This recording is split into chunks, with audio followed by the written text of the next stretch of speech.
जो बात पूर्व प्रधानमंत्री मनमोहन सिंह कहते थे कि देश के संसाधनों पर पहला अधिकार मुसलमानों का है, तो तालियां पीटी जाती थी। जो बात राहुल गांधी ने हैदराबाद में कही कि देश के मुसलमानों को देश के संसाधनों का फेयर शेयर मिले, तो कांग्रेस पार्टी झूम उठी। लेकिन आज अपनी इसी बात को कांग्रेस पार्टी जस्टिफाइड नहीं कर रही है। आखिर क्यों? गौर कीजिएगा, फेयर शेयर और इंश्योर, ये दो शब्द कांग्रेस मैनिफेस्टो में इन दो शब्दों को जोड़ा गया। इसके मायने क्या है, मैं आगे आपको समझाऊंगी।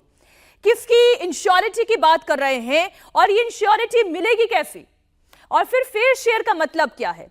संवैधानिक ढांचे में एक आंख के लिए चश्मा अलग और दूसरी आंख के लिए चश्मा अलग क्या हो सकता है?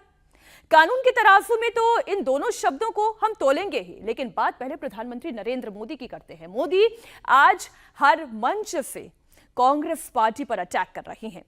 कांग्रेस के तुष्टीकरण की पॉलिटिक्स पर वो प्रहार कर रहे हैं। कांग्रेस के हिडन एजेंडे पर वो सवाल पूछ रहे हैं कि सपा और कांग्रेस के परिवारवाद, भ्रष्टाचार और तुष्टीकरण की फैक्ट्री में ताला लगा दीजिए।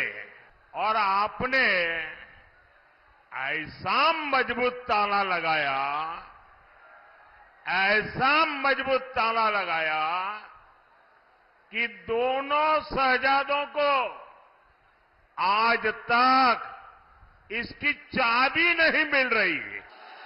ये कांग्रेस का मैनिफेस्टो कह रहा है कि वो माताओं बहनों का सोने का हिसाब करेंगे, उसकी जड़ती करेंगे, जानकारी लेंगे और फिर उस संपत्ति को बांट देंगे और उनको बांटेंगे जिनको मनमोहन सिंह जी की सरकार ने कहा था कि संपत्ति पर पहला अधिकार मुसलमानों का है।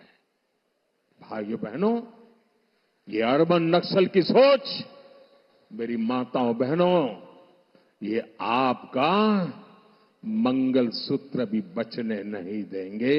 महाराष्ट्र में इंडी अगाड़ी वालों ने जब तक सरकार चलाई, इन्होंने ये लगने ही नहीं दिया कि निजामों का कब्जा चला गया है।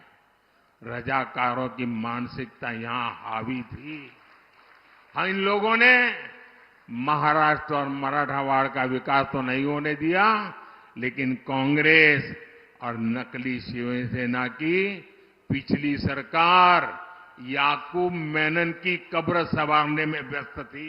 यही लोग हैं जो बुलाने के बाद भी अयोध्या में प्रभु राम के मंदिर की प्राण प्रतिष्ठा के कार्यक्रम में नहीं गए। इतना ही नहीं, उन्होंने निमंत्रण को ठुकरा दिया। और ये सारा वोट बैंक पॉलिटिक्स के लिए करते हैं। लेकिन उन्होंने, मनमोहन सिंह जी ने भाषण किया था और उस सभा में मैं मौजूद था मुख्यमंत्री के नाते। मुस्लिमों का देश के संसाधनों पर पहला हक है, ये मनमोहन जी का बयान है। और ये संयोग नहीं था और ये अकेला बयान नहीं था। कांग्रेस पार्टी की सोच हमेशा से तुष्टीकरण की रही है,